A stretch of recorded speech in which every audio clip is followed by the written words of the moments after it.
Hi guys, si Kadjo po at nanonood kayo ng M-News Experience.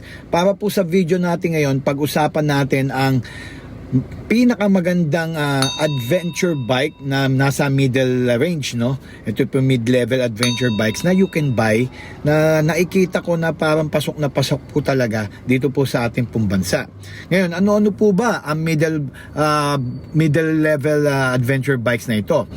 Andiyan po syempre ang KTM Adventure 390 na matagal na pong na-release po dito po sa ating bansa, at syempre ang mga kaka-release lang na CF Moto MT450, at syempre ang Royal Enfield Himalayan 450.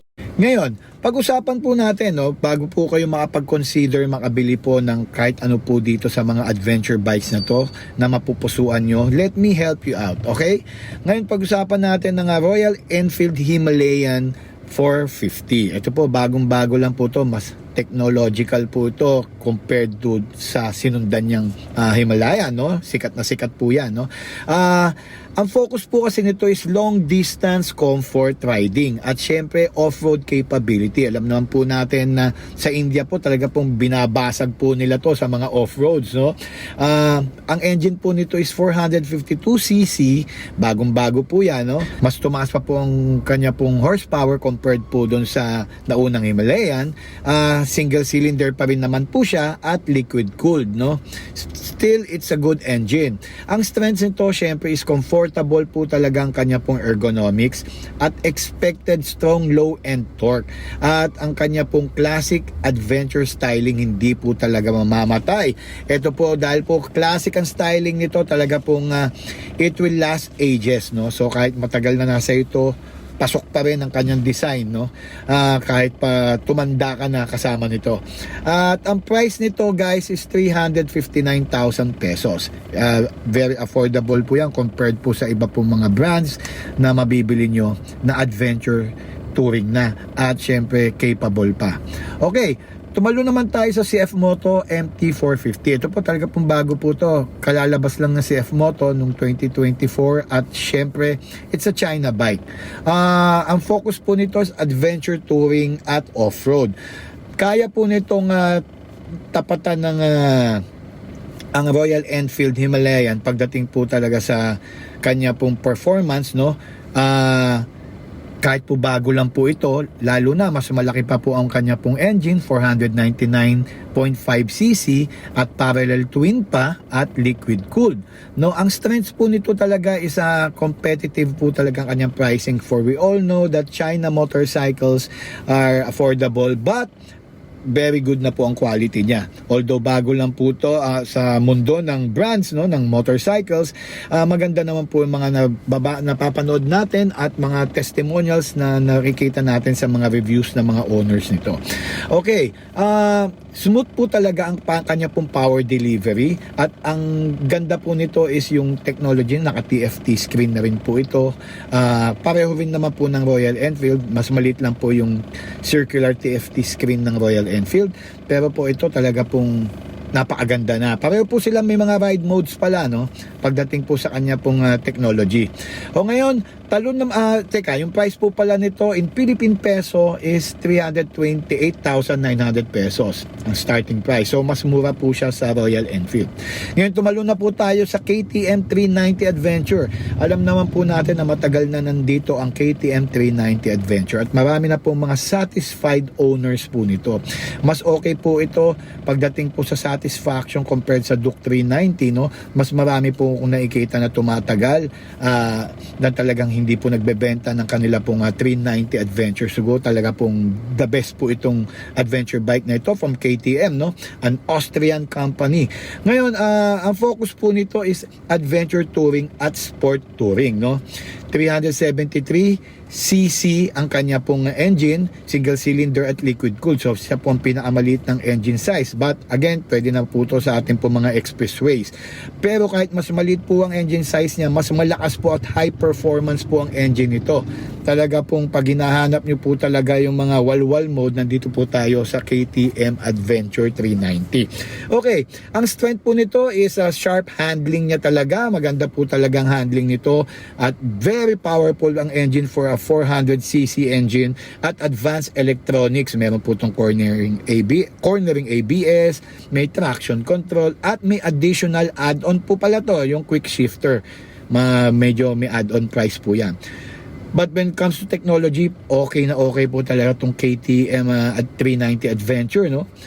TFT screen na, at syempre yung mga ride mo, yung tinatawag nating traction control, napakaganda po talaga niyan, no? Ang price po nito is 338,000 pesos. So among the three, ang pinakamahal po is yung Royal Enfield Himalayan 450. Again, siguro dahil sa this is the much older brand na talaga pong kalidad, okay? So, ano po ba ang riding, ang key considerations, no? Key considerations para bilhin po at mapili nyo yung adventure bikes na gusto nyong kunin sa tatlong ito.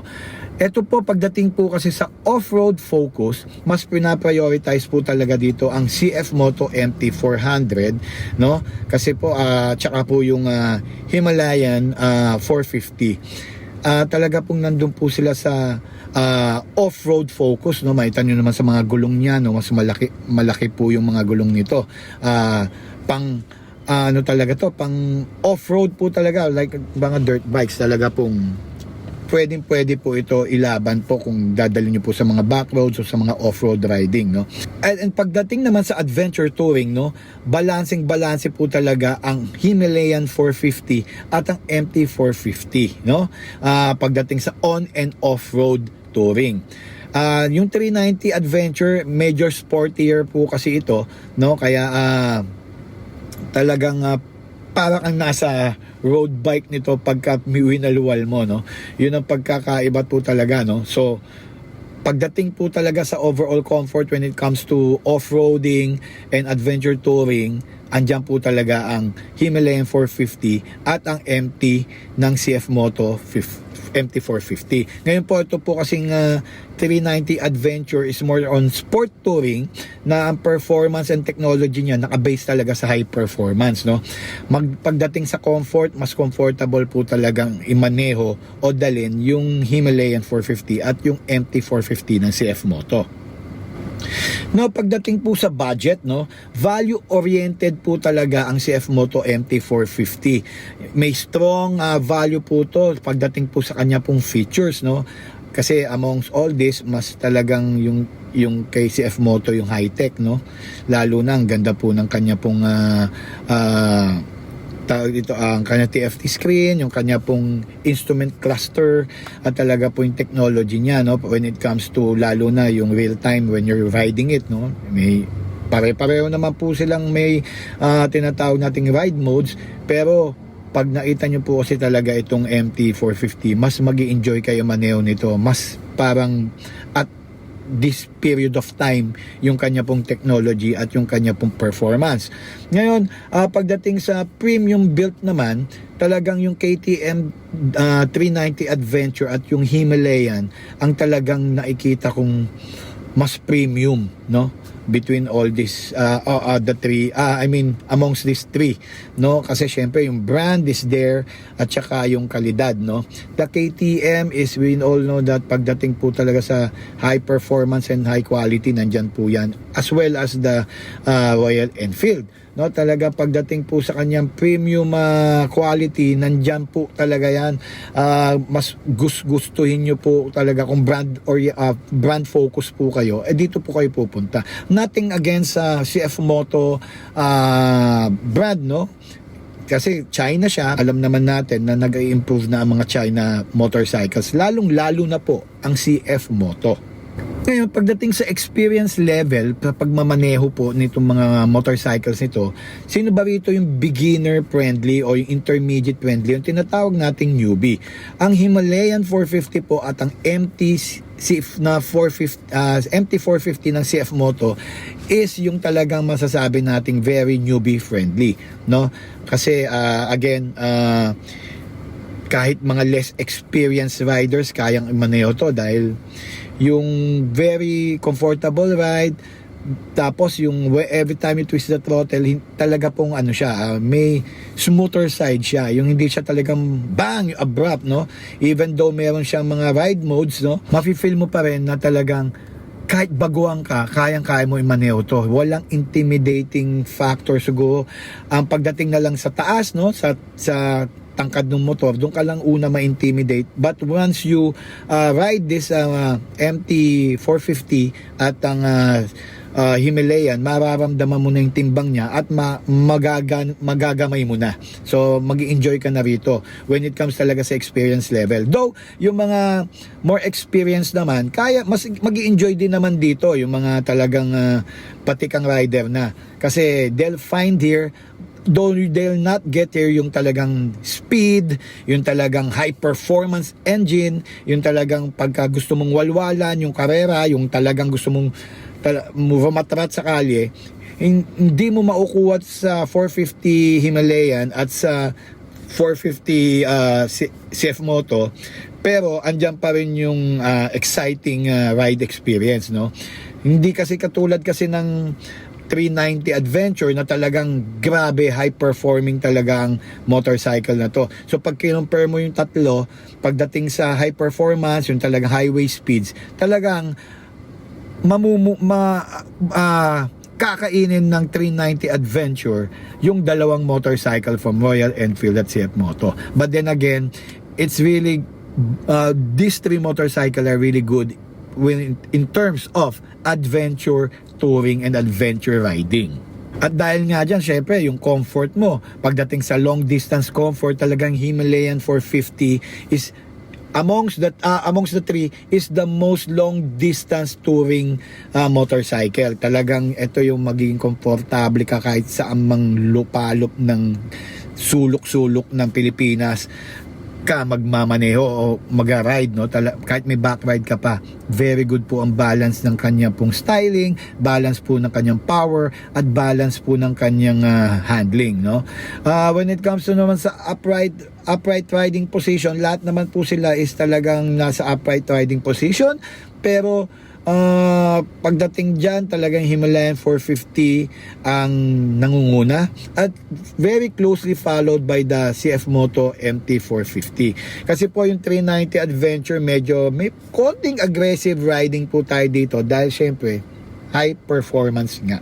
Pero again, when it comes to comfort, all three motorcycles are really comfortable for long distance riding. Even for tinatawag nating some off-roading, yung mga minor off-roading lang, yung mga back roads, wag yung mga talagang technical off-roads, medyo mahirapan kayo kahit sa tatlong motorcycle na to dahil medyo may kabigatan compared sa gagamitin ng mga dirt bikes when it comes to talaga off-roading. But the three can manage and can give you the happiness and the joy of going off-roading, no? Okay. Ano pa ba?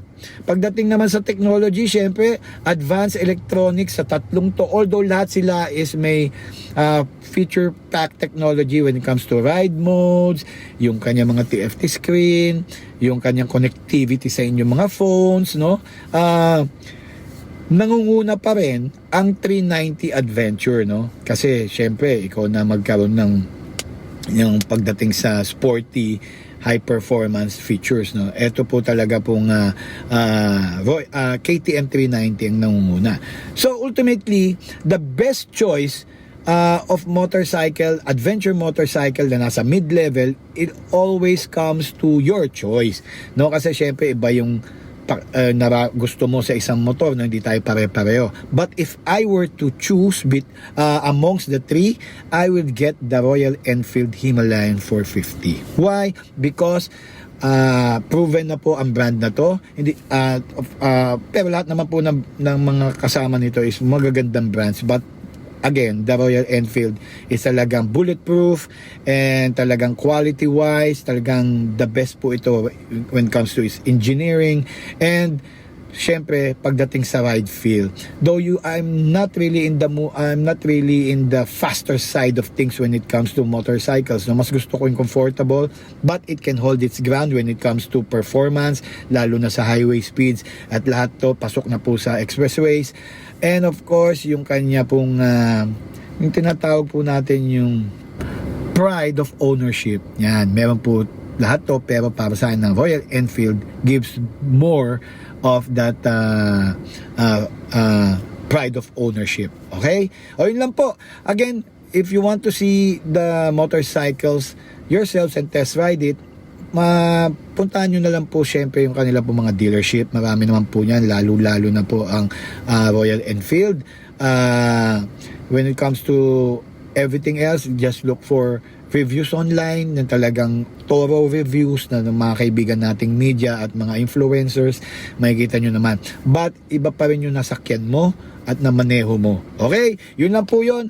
Maraming salamat pag-stay nyo dito po sa aming video. At again, sana po mag-subscribe na po yung mga kaibigan natin dyan na ngayon lang po na pasyal sa amin pong channel. At syempre, continue to watch our show. Abangan nyo po. And like this video and mag-comment po kayo kung ano po na naiisip nyo i-comment. Yung mga maglulupit na commentators dyan. Okay. Again, yun lang po. Maraming salamat po ulit sa panonood nyo dito po sa aming show. Ako po ulit si Kadyo and thanks for watching M-News Experience. Sa susunod po natin ulit pagkikita mga kaibigan. See you next time!